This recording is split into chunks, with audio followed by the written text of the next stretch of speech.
interessante, porque nós somos chamados realmente para andar com Jesus. E se não estamos andando com Ele, estamos em sérios apuros, estamos com um problema. Eu achei interessante aqui, tem um texto muito legal em Atos, capítulo 4, versículo 8. Nós vemos aqui os discípulos, eles falavam ousadamente, eles não se importavam, eles não tiveram medo da pressão, e todos ali reconheceram, principalmente Pedro e João que estavam ali, reconheceram pelo linguajar deles que eles estavam com Jesus. Interessante, não é verdade? Já pensou? Você começa a conversar com alguém, daí a pouco alguém diz assim, você está falando desse jeito porque você é membro lá da igreja do pastor João. Você estava conversando com o pastor João, você estava conversando com o pastor. Então, estou vendo que você está parecido com eles. Isso aconteceu com os discípulos, com Pedro e João. Eles foram presos, deixa eu contar rapidamente aqui a história. Foram presos, foram levados diante de um tribunal ali, do Sinédrio, naquela época chamava Sinédrio.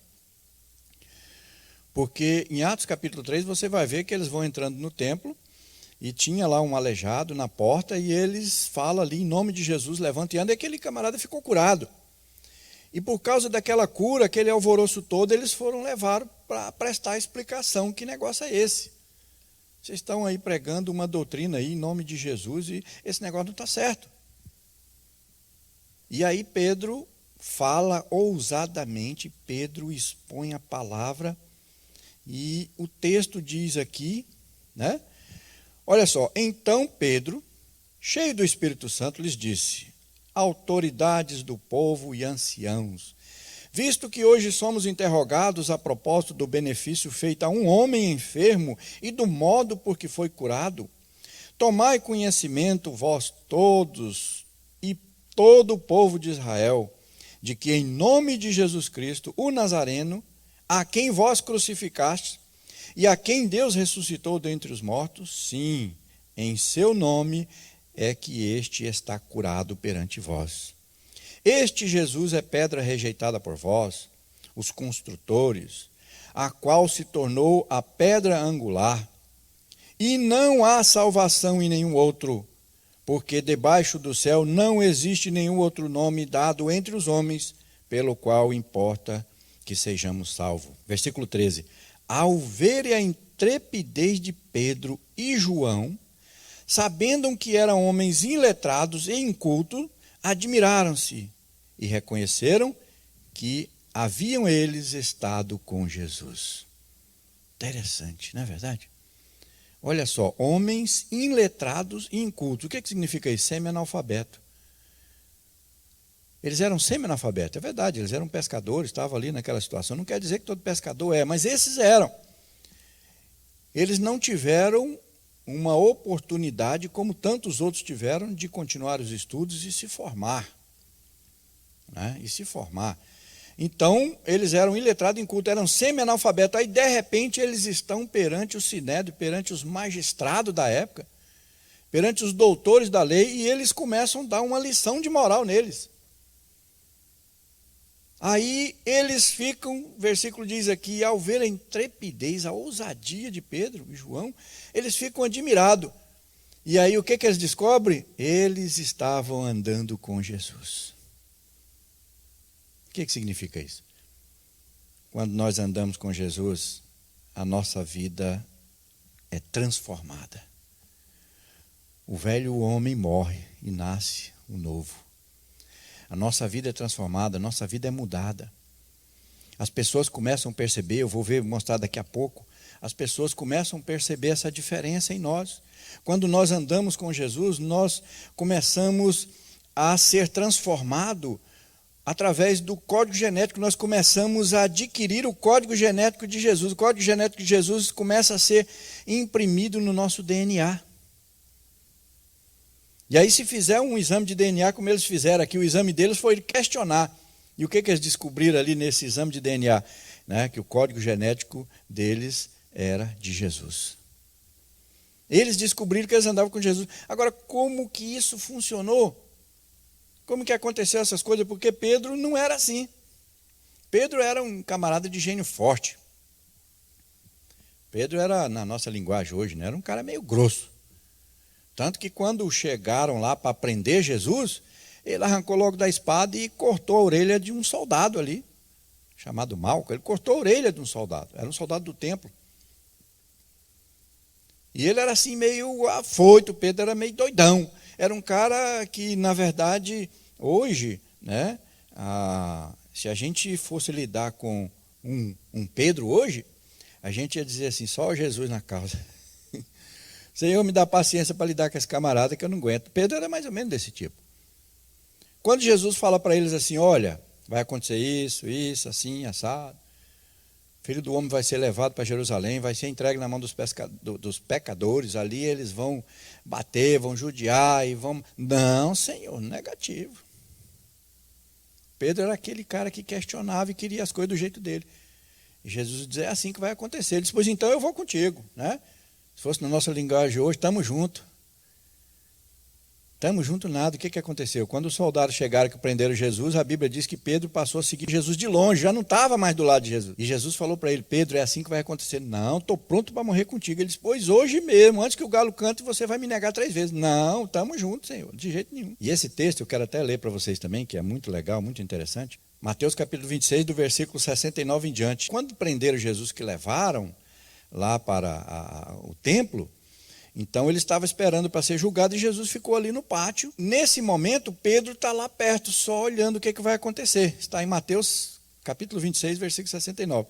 Ora, estava Pedro assentado fora do pátio e, aproximando-se uma criada, lhe disse, também tu estava com Jesus o Galileu. Ele, porém, o negou diante de todos, dizendo, não sei o que diz. E saindo para o alpendre, foi ele visto por outra criada, a qual disse aos que ali estavam, este também estava com Jesus o Nazareno. E ele negou outra vez com juramento, não conheço tal homem. Logo depois, aproximando-se os que ali estavam, disseram a Pedro, verdadeiramente és também um deles, porque o teu modo de falar o denuncia. Então começou ele a praguejar, a jurar, não conheço esse homem. E imediatamente o galo cantou. Olha só quem era tal do Pedro. Era esse cara aqui, né? Meio afoito, meio grosso, mas ao mesmo tempo covarde, fujão. Mas o que estava acontecendo? Qual era realmente a história aqui?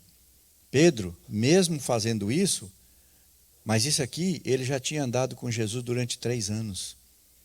Um discipulado intenso, um intensivo. Ele estava com Jesus. O código genético já tinha sido imprimido no DNA de Pedro. Então, quando Pedro está negando Jesus, quando Pedro está dizendo, não conheço, o que eles falam? Não, você é assim um deles, porque o seu modo de falar te denuncia. Irmãos, deixa eu dizer uma coisa. Quando nós andamos com Jesus, nós mudamos, nós somos transformados. E isto é muito importante. Quando as pessoas olharem para nós, eles vão perceber o quê? Que nós somos diferentes.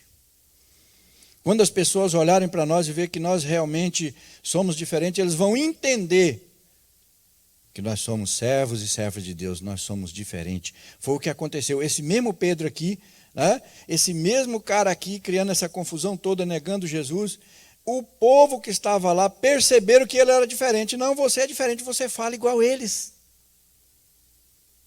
É aquele evangeliquez que nós temos, aquela maneira de falar, né? Que as pessoas começam a ouvir e dizem, você é crente, você é um servo de Deus, você é uma serva de Deus. É aquele evangeliquez. E algumas pessoas, quando ouvem nós conversarmos, já percebem que somos crentes. É igual aquela história, um acontecimento aí, que é mais uma piada do que um acontecimento. 2 camaradas foram entrando numa casa, um era crente e o outro não. Aí quando eles estão lá pela metade do caminho, lá do corredor, sai um cachorrão imenso lá. Aí o crente corre e diz assim, está amarrado. Aí o outro diz, corre que não está amarrado não, está solto. Tiveram um diálogo, mas ninguém estava entendendo. Um falou uma coisa, o outro entendeu outra. Então Pedro está aqui dizendo, não conheço, não sei quem é. Não, você é assim, porque você é um deles. Você fala igual. Você é um discípulo de Jesus. E aí o que acontece? Depois disso, Pedro é transformado. Pedro assume aquela postura de servo de Deus. E aí lá está ele no sinédrio, discutindo com os doutores da lei. E o que o pessoal percebe? Que realmente ele andava com Jesus. Ele era um deles. E nós somos um deles? Será que nós estamos fazendo a diferença? As pessoas estão percebendo em nós quem nós somos?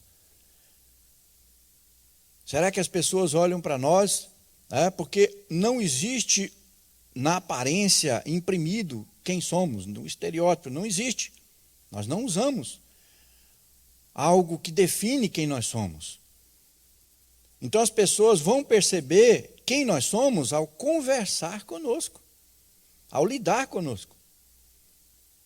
Então, quando nós estivermos conversando, quando estivermos lidando com alguém, é que as pessoas vão perceber. Imagina só, se a pessoa começa a conversar comigo, né? E aí daí a pouco alguém diz, ele é crente, aí o outro vai dizer o quê? Não, não acredito. Esse aí? Não pode. Ou então a pessoa chega lá para a vizinha, lá para os vizinhos, e diz, olha, vai ter uma reunião aqui em casa, eu queria que vocês participassem. Reunião de quê? Não, lá da igreja. Que igreja? Vocês são crentes? Somos. Está brincando. Moro aqui 10 anos, nunca pensei que você seria crente. É isso, seria uma vergonha para nós. A pessoa tem que perceber que nós somos crentes logo ao conversar. Rápido, não pode demorar muito. Tem que perceber quem nós somos. Nosso código genético tem que ser de Cristo. Quando fizer um exame de DNA, o exame de DNA é a pergunta, é o bate-papo, é a conversa. Vão perceber logo. Aqui Pedro mesmo negando ali, falando não, você é um deles, você fala igual a eles. E aí depois que ele muda, ele assume essa postura e eles realmente descobrem. Agora, como pôde essa transformação? O que aconteceu? Como pôde essa transformação? Como pode para nós essa transformação? É simples. Nós precisamos ter um encontro real com Jesus. Um encontro real com Jesus. Aí, uma vez eu estava falando com um rapaz falando sobre isso. Digo, olha, você quer ver sua vida mudar? Você precisa ter um encontro real com Jesus. Não, pastor, eu conheço Jesus. Não, você ouviu falar. Ouvir falar é uma coisa. Conhecer Jesus é diferente. Andar com Jesus é diferente. É preciso ter um encontro real com Jesus. Quando Jacó fugia do seu sogro Labão e quando ele passa ali o Val do Jaboque, uma vida toda atrapalhada, o que ele faz? Ele passa a família dele, o Val do Jaboque, o ribeiro, ele fica sozinho e começa a orar. Ele estava numa situação difícil. Qualquer dia eu quero falar sobre isso aqui. Ele estava numa situação difícil, porque o irmão dele vinha, e o irmão dele já tinha prometido que ia matar ele o dia que encontrasse. E ele ficou numa dificuldade. O que ele fez? Começou a orar. E ali a vida dele foi transformada, porque a Bíblia diz que ele teve um encontro com Deus, um encontro com Jesus, um encontro real.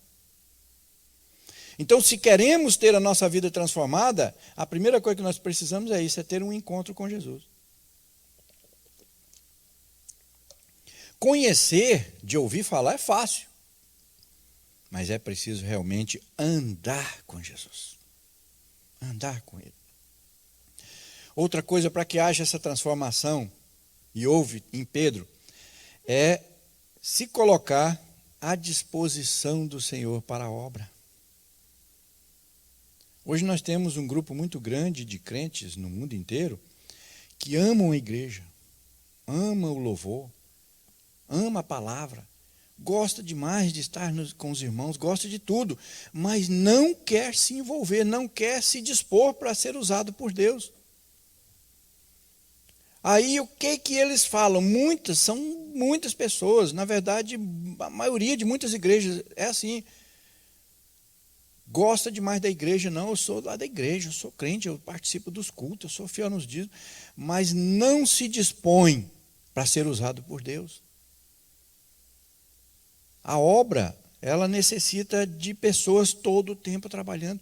Para os grupos, as células crescerem, multiplicar e levar a palavra a outras pessoas, nós precisamos de mais portas abertas e mais líderes para levar a palavra. Mas muitas pessoas não se dispõem. Pedro estava fugindo. Quando ele entendeu que ele andava com Jesus e aquilo ali já era a vida dele, ele mudou completamente. Ele teve um encontro com Jesus, ele se colocou à disposição, ele teve a vida transformada e foi grandiosamente usado. Quando ele assumiu essa postura de servo de Deus, está ele, Tiago e João entrando no templo, e o que acontece? Aquele camarada aleijado lá na porta olha para eles e diz: olha, nós não temos nem ouro nem prata, mas o que nós temos nós te damos. Em nome de Jesus, levanta e anda.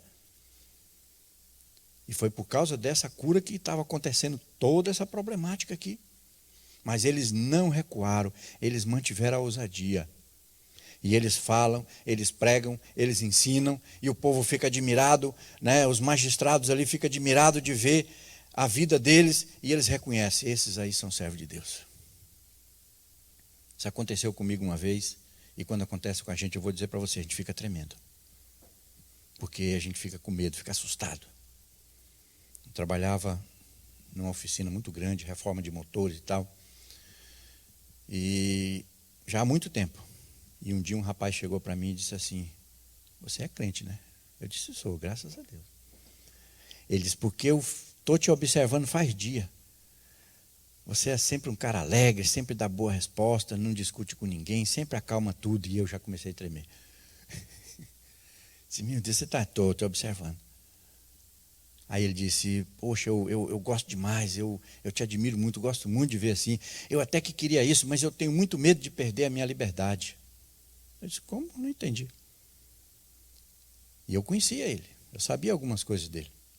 Ele disse: não, eu tenho medo de perder a minha liberdade, que quando a pessoa é crente parece que perde a liberdade. Eu disse: não, você está enganado. Se você está me observando, você sabe que eu sou livre, eu posso fazer o que eu quiser. Só não faço algumas coisas porque não convém, não agrada a Deus, não vai ser bom para mim, então para que eu vou fazer? Aí ele ficou assim, aí eu disse para ele: olha, deixa eu te dizer uma coisa. Só entre nós dois, eu te conheço também. E eu sei que você gosta de fumar uma maconhazinha. Aí ele ficou assim espantado. Mas o senhor sabe? Eu falei: sei. Falei: agora eu vou te mostrar quem é livre e quem não é. Eu não fumo, nada, não gosto nem do cheiro. Mas se eu quiser, eu posso ou não posso? Ele disse: pode. Eu disse: pois é, mas eu não quero. Mas se eu quiser, eu posso. Agora e você?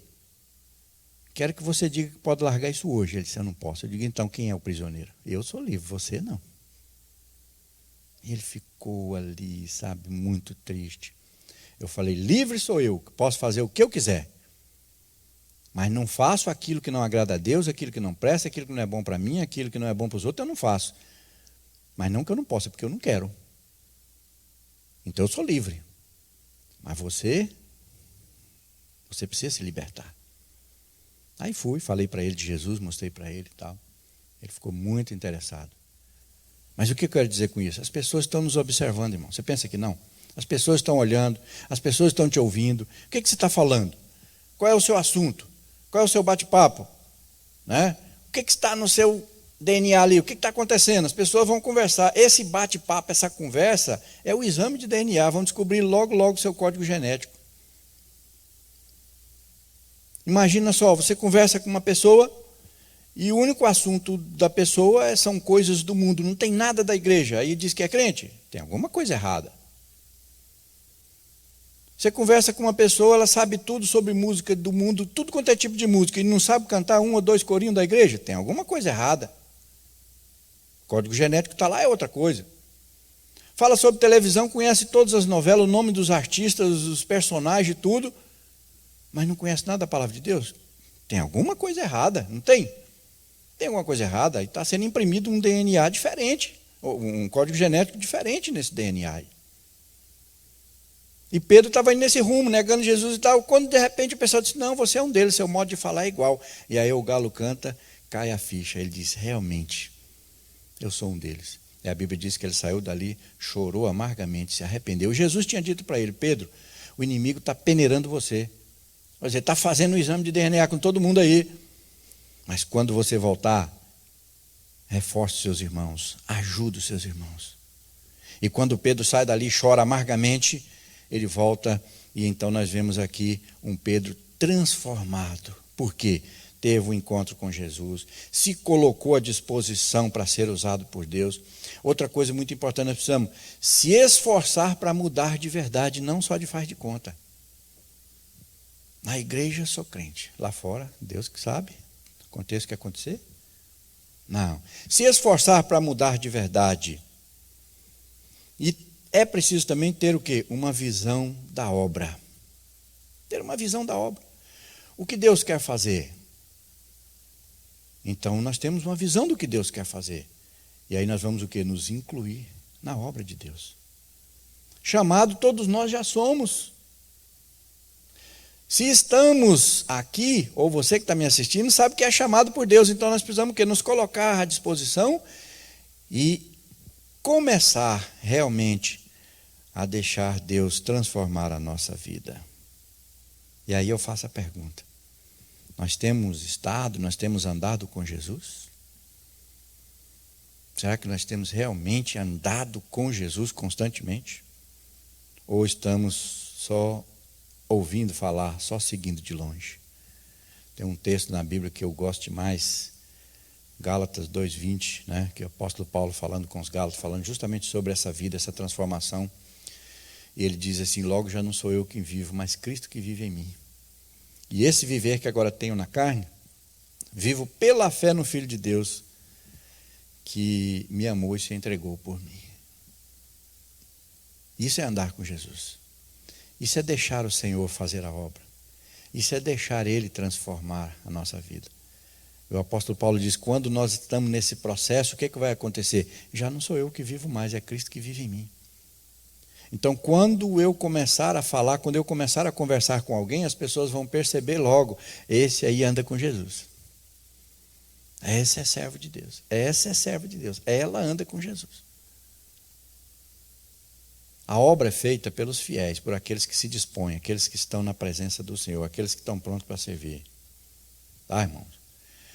E essa história não para por aí. O que acontece? Os apóstolos são questionados ali, por causa dessa cura, né? E lá mais embaixo, lá no capítulo 4, lá no versículo 18, eles pegam os apóstolos ali e diz assim: chamando-os, ordenaram-lhe que absolutamente não falasse nem ensinasse em nome de Jesus. Mas Pedro e João lhes responderam: julgai se é justo diante de Deus ouvir-vos antes a vós outros do que a Deus?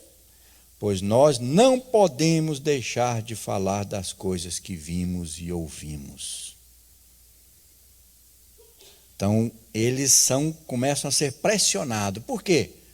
Porque ali, aquela turma ali estava sendo realmente dirigida pelo inimigo. Então, o inimigo, ele é atrevido. O inimigo, ele é atrevido, ele gosta de pressionar, ele gosta de oprimir, ele gosta de intimidar as pessoas. E era isso que ele estava fazendo, proibindo eles de falar em nome de Jesus. Eles dizem: eu quero que vocês prestem atenção. E qual é o mais correto? Eu vou ouvir vocês ou eu vou ouvir a Deus? Por que eles disseram isso? Porque Pedro nós vimos o que ele era antes, né? Era meio aquele cara afoitão, mas ele era afobado, ele era meio covarde, ele gostava de correr, de fugir, de negar. E agora está aqui enfrentando os principais da lei, pronto para ser preso. É porque existe uma diferença no antigo Pedro e no novo Pedro, né? Existe uma diferença entre nós, o antigo eu e o novo eu. É que o inimigo, ele é atrevido, ele é ousado, mas quem anda com Jesus, ele é atrevido, ele é arrogante, mas quem anda com Jesus é ousado, corajoso, insistente. Nós somos insistentes. Quem anda com Jesus é insistente. Não vamos deixar as coisas assim. E o que acontece, né? Acontece que eles pressionam ali os apóstolos, para eles não fazerem mais isso, soltam eles. E aí, no outro dia, chega alguém lá e diz: olha, sabe aqueles homens que vocês prenderam ontem e soltaram? Pois é, estão ali pregando, falando de Jesus Cristo, os sacerdotes lá e os principais do templo. Mas eu não acredito. Traz de volta. Trouxeram eles de volta, prenderam eles, reuniram lá, e olha o que eles falaram. Aqui já no capítulo 5, versículo 28 e 29. Expressamente vos ordenamos que não ensinasse nesse nome. Contudo, encheste Jerusalém da vossa doutrina e quereis lançar sobre nós o sangue deste homem? E Pedro e os demais apóstolos afirmaram: antes importa obedecer a Deus do que os homens. Já pensou?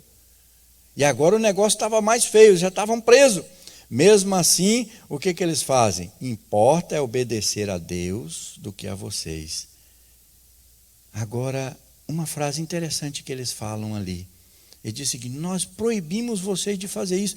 E vocês encheram Jerusalém com essa doutrina? Aleluia! Porque é isso que nós vamos fazer. Nós somos servos de Deus, andamos com Jesus, somos ousados, nós vamos encher a nossa geração com essa doutrina. Jesus é o único caminho. É isso que nós vamos fazer.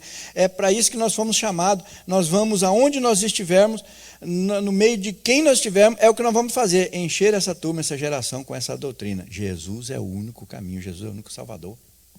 Era isso que Pedro estava dizendo para eles. Olha, importa, né, que diante dos homens não há outro nome pelo qual possamos ser salvos, só Jesus Cristo. Essa era a doutrina que eles ensinavam, a salvação através de Jesus Cristo. E eles pegam eles aqui, prende eles, ameaça de morte, dá uma surra neles e diz: vocês não podem mais fazer isso. No outro dia, vocês estão enchendo Jerusalém com essa doutrina. Amém. Olha que desafio, olha que interessante. E é o que nós vamos fazer, é o nosso chamado, né?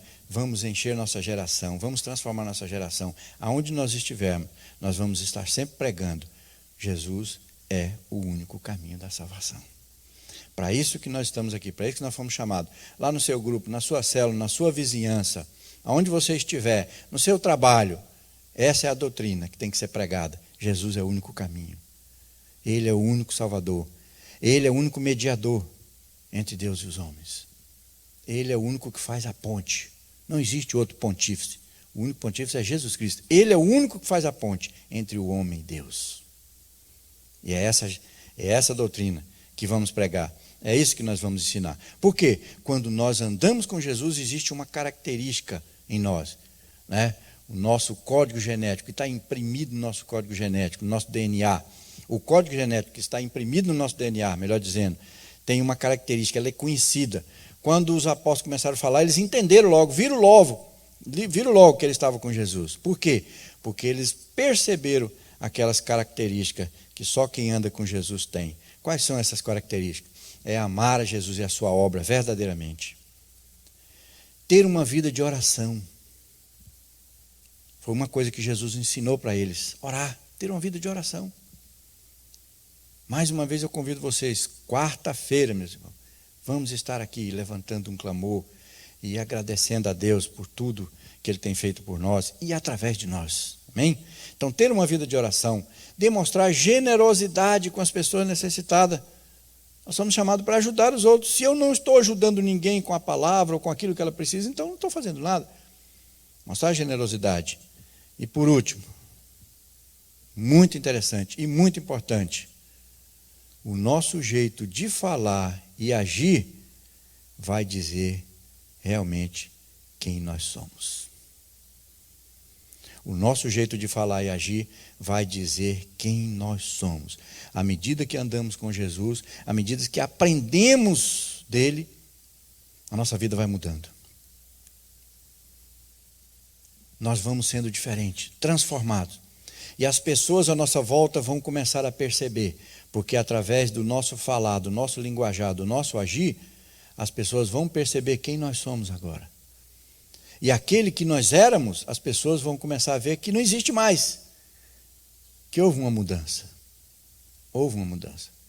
E essa mudança precisa ser com o DNA do Senhor. Precisa ser com o código genético do Senhor. O código genético dele precisa ser imprimido no nosso DNA. Quando as pessoas conversarem, quando as pessoas verem, ouvirem, cada um de nós, vão dizer assim, né? Você também é um deles. Você também faz parte desse grupo. Você é diferente. E isso é que importa. Porque através disso, a doutrina da salvação vai sendo pregada. Que Jesus Cristo é o único caminho, o único Senhor. Esse é o nosso trabalho, esse é o nosso chamado para esta geração. Amém? Eu quero que você fique em pé, nós vamos orar, vamos agradecer a Deus.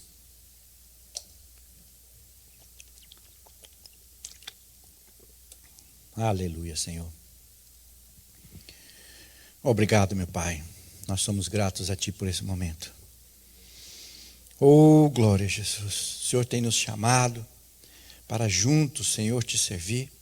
O Senhor tem levantado aqui essa igreja, esses irmãos aqui congregam, os que estão aqui hoje, os que estão assistindo em casa, o Senhor tem nos levantado para fazermos a diferença na nossa geração. Ao falarmos, ao agirmos, as pessoas vão perceber que nós andamos com Jesus. Vão perceber que nós temos um plano, tem um propósito, e isso vem de Deus. Obrigado, Senhor. Nós queremos agora agradecer porque o Senhor tem nos chamado. O Senhor tem nos escolhido entre centenas de milhares. O Senhor tem nos escolhido para juntos estarmos, Senhor, trabalhando na Tua obra. Queremos nos colocar à disposição para ser usado por Ti, Senhor. Sabemos que a obra ela é grande, espalhada, tem necessidade aqui, ali, lá. E o Senhor está procurando trabalhadores fiéis. E nós queremos andar com Jesus e estar disponíveis para te servir, Senhor. Obrigado por isso, Senhor. Intercedemos também, Senhor, pelo pastor João, ali naquele hospital, que o Senhor possa derramar ali da tua graça, do teu poder, Senhor. Conceda discernimento, sabedoria aos médicos, aos enfermeiros, para, Senhor, cuidar dele ali, achar, Senhor, aonde está essa enfermidade, essa infecção, dar o remédio correto. Mas aqui, Senhor, como igreja do Senhor, na fé, nós estendemos a mão e expulsamos toda a enfermidade agora, em nome de Jesus. Que saia, que seja arrancada essa enfermidade, essa infecção, seja lá o que for, o inimigo não tem poder sobre a vida dele, que seja arrancado e lançado fora agora, em nome de Jesus Cristo. Oh, aleluia. Obrigado, Senhor. Nós pedimos que o Senhor conceda graça, sabedoria a cada um daqueles que estão ali, Senhor, ao redor dele. Eles possam ser tocados pelo teu poder ali também. Pedimos pela família, Senhor, do pastor João. Todos, Senhor, que estão ali preocupados com ele, com a saúde dele. Conceda, Senhor, a cada um deles essa paz de espírito, essa tranquilidade no coração. Mesmo em meio a essa dificuldade, mas a tua palavra diz que nós podemos ter paz em meio à tempestade. Oh, obrigado, Senhor. Nós somos gratos a ti por tudo que o Senhor tem feito por nós e através de nós. Por tudo que o Senhor tem feito nos grupos ali na célula. Que essa semana possa ser uma semana de bênção, uma semana de vitória para cada um. O Senhor possa levar as pessoas a participar ali no grupo, através, Senhor, presencial ou através da internet, que eles possam ser alcançados. Oh, aleluia, Jesus. Queremos que as pessoas, ao olharem para nós, ao conversarmos com nós, possam, Senhor, enxergar, possam reconhecer que nós andamos com Jesus, que Ele habita em nós, que nós estamos aqui para fazer o plano, a vontade de Deus. E nós te agradecemos por tudo isso, em nome de Jesus.